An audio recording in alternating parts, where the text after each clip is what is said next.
ሰላም ውድ ተመልካቾቻችን እንዴት ናችሁ? ዛሬ ደግሞ ፓርቱን ይዘንላችሁ መጥተናል። እስከ መጨረሻው ድረስ አብራችሁን ቆዩ።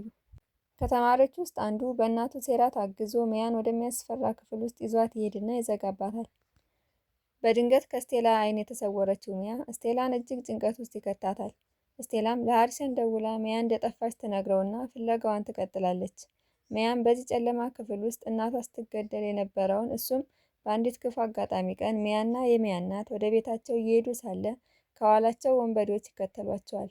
የሚያ እናትም እየተከታተሏቸው እንደሆነ ስታውቅ ሚያን ምንም አይነት ድምፅ እንዳታወጪ ብላ በማስጠንቀቅ ደብቃ ትሄዳለች። ሚያም እናቷ ስትገደል እያየችና እየሰማች ምንም ድምፅ ባለማውጣት ፍርሃቷንና ጭንቀቷን በእንባ በመግለጽ ያሳለፈችውን ያስታውሳታል።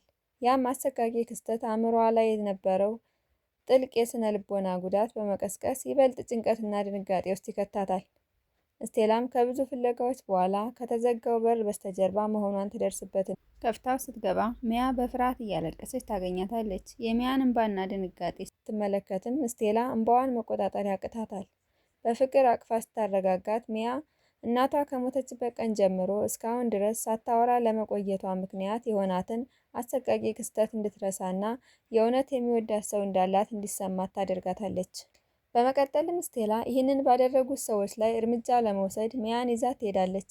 ከዚያም በሚያ ላይ በሩን ከዘጋባት ልጅ እናት ጋር ስቴላ ሰጣ ገባ ውስጥ ትገባና ከፍተኛ ጭቅጭቅ ይፈጠራል። የልጁ እናትን በቁጣ ተሞልታ ስቴላን በኃይል ልትመታት እጇን ታነሳለች። ስቴላም ለሚያ ባሳየቻት እውነተኛ ፍቅር፣ ትዕግስትና ጥበቃ ምክንያት በሚያ ውስጥ የእናትነት ፍቅር አድሮባት ስለነበር ሴትየዋ ስቴላን ልትመታት እንደሆነ ስትመለከት ፍርሃቷንና የዓመታት ዝምታዋን በቅጽበት ሰብራ እናቷ ከሞተች በኋላ ለመጀመሪያ ጊዜ ድምጿን አውጥታ እናቴን እንዳትመቻት በማለት ጮኸች። ስቴላን ጨምሮ በቦታው ላይ የነበሩት ሰዎች ያስገረመ ክስተት ነበር። ይህ በእንዲህ እንዳለ ሃሪሰንም ሲመጣ የውድ ልጁን የሚያን ድምፅ ይሰማል። እጅግም ደስ ይሰኛሉ። ሆኖም የልጁ እናት ሚያ የጮኸችበትን ሁኔታ እንደ መሳደብ ቆጥራው በበለጠ ንዴትና ስድብ ጥቃቷን ለመቀጠል ሞከረች። ከእንደገናም ሚያ መናገር በመቻሏ ሊያሾፉባት ሲሞክሩ ስቴላ ግን ዝም ብላ ልታያት አልፈለገችም። ገደብ ያለፈ ድፍረቷን ለማስቆም ስቴላ በጥፊ መታቻት። ሃሪሰንም በድጋሚ ይመታታል። ይቺ ሴትዮም በዚህ ልክ ልትናገር የቻለች ከዚህ በፊት የወላጆችና የመምህራን ማህበር ውስጥ በነበራት ኃላፊነት ተጠቅማ ነው። ሃሪሰን ለትምህርት ቤቱ ትልቅ አስተዋጽኦ የሚያደርግ ሰው ነው። ስለ ሴቲቱም ስለምትሰርቀው ብርም በሙሉ ያውቅ ስለነበር በኃላፊነት በምትሰራበት ጊዜ ትሰርቅ እንደነበር በሰው ሁሉ ፊት ተናገረባት። ሴትዮዋም እጅግ ደንግጣና ተሸማቃ መሬት ላይ ወደቀች። ሚያ ከዓመታት በኋላ መናገር በመጀመሯና ስቴላን እናቴ ብላ መጥራቷ ሃሪሰንን በጣም አስደሰተው። ለዚህም የስቴላ የጎላ ሚና ለእሷ ያለው አመለካከት እንዲቀየር አደረገው። በውል የተሳሰሩት ወደ እውነተኛ ጥልቅ ስሜት መፈጠር ጀመረ። ሃሪሰንም መናገር ያለበትን በሙሉ ከነገራት በኋላ የስቴላን እጅ ይዞ ከሚያ ጋር ተያይዘው ይሄዳሉ። በዚያ ያሉ ሰዎችም በወላጆችና መምህራን ማህበር በኃላፊነት በምትሰራበት ጊዜ የነበረውን ሌብነቷን ሲሰሙ ተገረሙ፣ አፈሩባትም። ስቴላም እንደተለመደው የሃሪሰንንና የሚያን ፈገግታ አብዝታ ስለምትፈልግና ለማስደሰት የተለያዩ ነገሮችን ስለምታደርግ ሃሪሰንና ሚያን በአግራሞት እንዲመለከቷት ያደርጋታል። ስቴላም እንደተለመደው የሃሪሰንና የሚያን ፈገግታ አብዝታ ስለምትፈልግና ለማስደሰት የተለያዩ ነገሮችን ስለምታደርግ ያ ነገሯ ሃሪሰንና ሚያን በአግራሞት እንዲመለከቷት ያደርጋታል። ይህ በእንዲህ እንዳለ ስቴላ ልትወድቅ ስትንገዳገድ ሃሪሰን በእጁ በመያዝ እንዳትወድቅ ያደርጋታል። ከዛም በፍቅር ይመለከታታል። ስቴላም ከእንደገና ጨዋታዋን ትቀጥላለች። ከዛም ዞር ብላ ስትመለከት ሃሪሰን ቆሞ ታየዋለች። ሃሪሰንም ፈዞ ከቆመበት ነቃ በማለት ይከተላቸዋል። ቤታቸው እንደደረሱም ስቴላ ቤተሰቦቿ እንደናፈቋትና ለ3 ቀን ፈቃድልኝ በማለት ትጠይቀዋለች። ከዚያም የሃሪሰን ዝምታ ስላስፈራት እሺ ለ2 ቀን ፍቀድልኝ በማለት ትጠይቀዋለች። ሃሪሰንም ለ7 ቀን ፈቅጄልሻለሁ በማለት ይመልስላታል። ስቴላም እጅግ ደስ በመሰኘት መጀመሪያ ሚያን ታቅፋታለች። በመቀጠልም ሃሪሰንን ታቅፈዋለች። ይህም ለመጀመሪያ ጊዜ ነበርና ሚያ በመገረም ትመለከታቸዋለች። ሃሪሰንም ደንግጦ ስለነበር ውሃ በመጠጣት ለመረጋጋት ይሞክራል። ስቴላም የምትለብሳቸውን ልብሶች መርጣ ሚያን ትፈልጋታለች። ሚያንም እያለቀሰች ታገኛታለች። ለምን እንደምታለቅስም ትጠይቃታለች። ሚያም ለእሷ በጣም ጥሩ እንደሆነችና ከብዙ ነገር እንደተከላከለችላት በመግለጽ አሁን መሄዱ አስከፍቷት እንደሆነ ትነግራታለች። ስቴላም ከዚህ በኋላ ማልቀስ እንደሌለባትና ተመልሳ እንደምትመጣ በመንገር ታባብላታለች። ከዛ በመቀጠልም ሚያ የሞተችዋን እናቷን ይቅርታ በመጠየቅ ስቴላን ከእናቷ አስበልጣ እንደምትወዳት ትነግራታለች። ስቴላም ሚያን የኔ ጣፋጭ ስሚኝ፣ ከዚህ በኋላ ማንም አይጎዳሽም። አንቺ ቆንጅዬና ጠንካራ ልጅ ነሽ። እናትሽም አንቺን ለመጠበቅ ራሷን ችግር ውስጥ ትከታለች። በጣም ትወድሻለች። እኔ አንቺ ጋር የመጣሁት አንቺን ለመንከባከብ ተቀጥሬ ነው በማለት እውነቱን ትነግራታለች። ሚያም ስላልጠበቀች ስለዛ ስለሚከፈልሽ ነው የወደድሽኝ፣ ስለሚከፈልሽ ነው የተንከባከብሽ በማለት ትጠይቃታለች። ስቴላም እውነት ለመናገር ለመጀመሪያ ጊዜ ወደዚህ ስመጣ አዎ ለስራ ተቀጥሬ ነበር። አንቺን ካየሁሽ በኋላ ግን ስራ እንደሆነ ሁላ ጭራሽ አስቤው አላቅም። ምክንያቱም እጅግ የምታሳሽና ደስ የምትይ ልጅ ስለሆንሽ ያደረኩትን ሁሉ ያደረኩት ከልቤና ፈልጌ ነበር በማለት ትመልስላታለች። ሚያም እንባ እየተናነቃት አንቺ ለእኔ በጣም ጥሩ ሆነሽልኛል በማለት እንደምትወዳት ትነግራታለች። ስቴላም እሷን እንደምትወዳት ለትንሽ ቀን ብቻ እንደምትሄድ ትነግራታለች። ይህንንም ሀሪሰን ይሰማቸዋል። በደስታ ፈገግ ይላል። ከዛም ምግብ ለመብላት ሀሪሰንና ሚያ ይቀመጣሉ። ከዛ ግን እጅግ ይደብራቸውና ለመብላት ይከብዳቸዋል።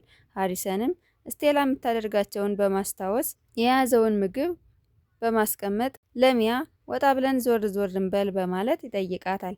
ሚያም በደስታ ተስማምታ አብረው ይወጣሉ። ከዚያም አንዲት እናት ሱቅ ጋ ሲደርሱ ለመግዛት ከመኪናው ይወርዳሉ። የሱቅ ባለቤትም የያዘውን መኪና በማየት የሚሸጡት እቃ ላይ በሺዎች በመጨመር ሊሸጡለት ሲሉ በአጋጣሚ ስቴላ ሱቅ ተልካ ወጥታ ነበርና ታገኛቸዋለች። ከዚያም ዋጋውን ታውቅ ስለነበረ ከፍላ ስትሄድ ሴትዮዋን ታናዳቸዋለች። ከዚያ በመቀጠልም ሀሪሰንና ሚያ ከእሷ ጋር ቤተሰቦቿ ጋር እንዲሄዱ ትጠይቃቸዋለች። እነሱም ይስማማሉ። የስቴላ ቤተሰቦችም በትልቅ ደስታና ፈገግታ ተቀብለው ያስተናግዷቸዋል። አብረው ምግብም ይበላሉ። ሚያም እጅግ በጣም ደስ ይላታል።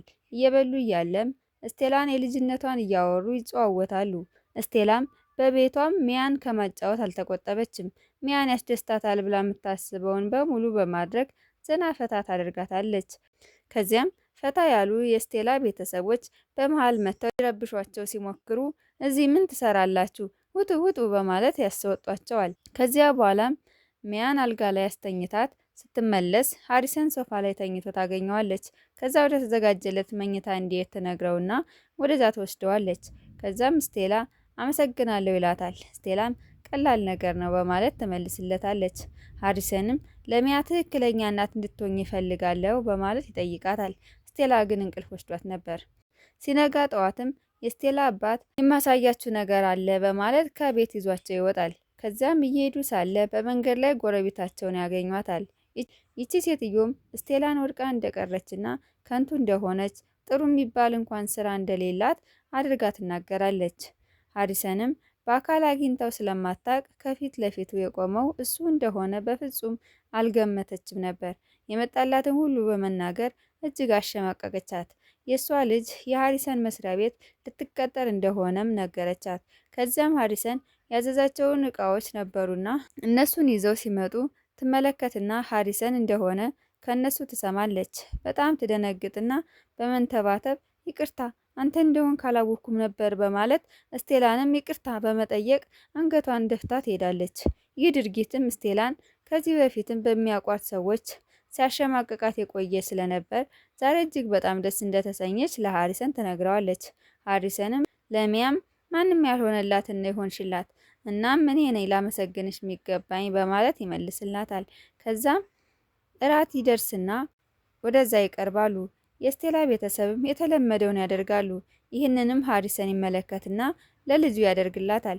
ሚያም አመሰግናለሁ አባቴ ትለዋለች። እንደዚህም ብለው አታውቅም ነበርና ሀሪሰን እጅግ ደስ ተሰኘና ሚያ ማን ብለሽ ነው የጠራሽኝ ሲል ይጠይቃታል። ሚያም አባቴ በማለት ትመልስለታለች። ሀሪሰንም በጣም ደስ ይለዋል። ቤተሰቡም ጨዋታቸውን ይቀጥላሉ። ከዚያም ርችት ሲተኮስ ሲሰሙና ለማየት ይወጣሉ። የስቴላ ቤተሰብም በእንግዶች ደስታ ደስ እንደተሰኙ ይነጋገራሉ። ከዛም የሃሪሰን እናት ትደውልለትና ለነገ ምሳ ቤታቸው ሚያንና ስቴላን ይዞ እንዲሄድ ትነግረዋለች። ስቴላም ምንድነው በማለት ጠይቀዋለች። እሱም ይነግራታል። ፊቱን አይታ ግን ችግር እንዳለ ለማወቅ ትሞክራለች። ከዚያም ተያይዘው ይሄዳሉ። ከደረሱም በኋላ ሚያ ከዓመታት በኋላ መናገር መጀመሩ አስገረማቸው። ስቴላ ከሰላምታቸው ጀምሮ አንዳንድ ችግሮችን መስማትና ማየት ትጀምራለች። የሃሪሰን ቤተሰብ ግጭት የሚጀምረው ፍቅር ከማጣት ነው።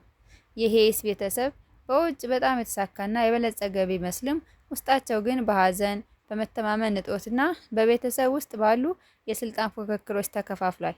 ሃሪሰን ሚስቱ ከሞተች በኋላ ስሜቱን ለማንም ማሳየትን የማይፈልግ ሰው ሆኗል። ስሜታዊ ህመሙን በስራ ለመሸፈን ይሞክራል። ሚያም ከሰዎች በመራቅ ዝምታዋን እንደ መከላከያ ትጠቀምበት ነበር። በዚህ ሁኔታ ውስጥ የሃሪሰን ዘመዶች የራሳቸውን ጥቅም ለማስጠበቅ ይሞክራሉ። ቤተሰቡ የተከፋፈለ መሆኑን ተጠቅመው በውሳኔዎች ላይ ተጽዕኖ ለማሳደር ይፈልጋሉ። ይህም የቤተሰቡን መተማመን የበለጠ ያዳክማል። ስቴላ ወደ ቤተሰቡ ከገባች በኋላ ነገሮችን በተለየ መንገድ ታያለች። ችግሩ ገንዘብ ሳይሆን ያልተነገረ ሀዘን መሆኑን ተረድታ እርስ በርሳቸው እንዲነጋገሩ፣ ችግሮቻቸውን እንዲጋፈጡ በማበረታታት የቤተሰቡን ግንኙነት ለማሻሻል ትሞክራለች። በተለይም ሃሪሰንና እናቱ ፊዮና በቤተሰቡ ውስጥ የቆዩ ችግሮችን እንዲጋፈጡ ታደርጋቸዋለች። የሃሪሰን እናት ፊዮናም ለብዙ ዓመታት በስቃይ ውስጥ ሃሪሰንን እንዳይከፋው በማሰብ ሁሉንም ስቃይ ችላ እንደኖረች ትናገራለች። ከዚያም መኝታ ቤት ትገባለች። ስቴላም ተከትላት ትገባና አሁን ፊት ለፊት ልትጋፈጠውና ጠንካራ ልትሆን እንደሚገባ ትነግራታለች። ከዚያም ሃሪሰን ይመጣል። ሃሪሰንም ለሱ ብላ እስከዛሬ የተሰቃየችው እዚህ ጋር ይበቃል፣ አሁን ፍቺ ታደርጊያለሽ ይላታል። ፊዮናም አልጠበቀችው ነበርና ከተቀመጠችበት ተነስታ ፍቺ ትለዋለች። አዎ ይሏታል። ተስማምታ የፍቺውን ወረቀት ለባሉ አስቀምጣለት ተያይዘው ወደ ሃሪሰን ቤት ይሄዳሉ። እነዛ ክፉ ዘመዶችና ባሏ በተደጋጋሚ ይቅርታ ቢጠይቋትም እሷ ግን በአቋሟ ጸንታ ቀጥላለች። ከዚያም የሃሪሰን እናት ፊዮና ከስቴላ ጋር ያለውን ነገር በመመልከት ለምን አትጋቡም በማለት ሃሪሰንን ትጠይቀዋለች። ሃሪሰንም ደንገጥ በማለት ለምን እንደዚህ ያልሽ? እሷ በ5 ሚሊዮን ብር ተቀጥራ ለስራ ነው የመጣችው በማለት ይመልስላታል። ፊዮናም አይ ልትሸውደኝ አትችልም፣ አውቄባችኋለሁ፣ ወደሃታል። ስለዛ ቀለል ያለ ፕሮግራም አዘጋጅተህ ፍቅርህን ግለጽላት ትለዋለች። ሃሪሰንም ውስጡ ላይ የተፈጠረውን አውጥቶ መናገር ከብዶትና አጋጣሚውን ስላላገኘ መሆኑን በማሰብ በእናቱ ሀሳብ ይስማማና ዝግጅቱን ይጀምራል። ነገሮች ሁሉ እየተስተካከሉና እየሰመሩ በሄዱበት ወቅት ስቴላ እዚህ የመጣሁት በውል ስምምነት እንጂ እውነተኛ እናት ለመሆን አይደለም በሚል የተሳሳተ ድምዳሜ እና እውነተኛ ስሜቷን በመደበቅ የሃሪሰንን ቤት ለቃ ወጣች። ሃሪሰንም ዝግጅቱን ጨርሶ ስቴላን እንድጠራት ሚያን ይልካታል። ሚያም ወደ ስቴላ ክፍል ስትሄድ ስቴላም ልብሶቿም እንደሌሉ ስታይ ማልቀስ ጀመረች። ሃሪሰንም ይህንን ሲመለከት አልጠበቀም ነበር። ለሚያም ስቴላን እንደሚያመጣት በመንገር ማልቀሷ እንድታቆም ያደርጋታል። ሃሪሰንም ያለ ስቴላ ህይወቱ ባዶ እንደሆነና ገንዘብ እሷን ያመጣችውን ሰላም ሊተካው እንደማይችል ከውል ስምምነቱ ባለፈ ከልቡ እንደወደዳት በመረዳት ያለችበት ድረስ ሄዶ ፍቅሩን ሊገልጽላት ወሰነ። ከዚያም ወደ ባህር ዳርቻው በሌላ ሰው ያስጠራትና ትመጣለች። ከዚያም የያዘውን አበባ በመስጠት ከልቡ እንደወደዳትና እድል እንድትሰጠው ይጠይቃታል። ስቴላም ላስብበት በማለት ትመልስለታለች። ሃሪሰን ግን ከዚያ በላይ ጊዜውን ማባከን ስላልፈለገ እጇን ያዝ ያደርግና ወደ ራሱ አስጠግቶ ከልቡ እንደሚወዳት በድጋሚ ይገልጽላታል። እሷም እሺ ትለዋለች። ቤተሰቦቿና ሚያም ከሩቅ ሆነው ይመለከተው ነበርና እጅግ ደስ ይሰኛሉ።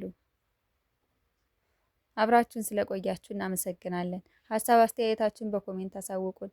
እናመሰግናለን።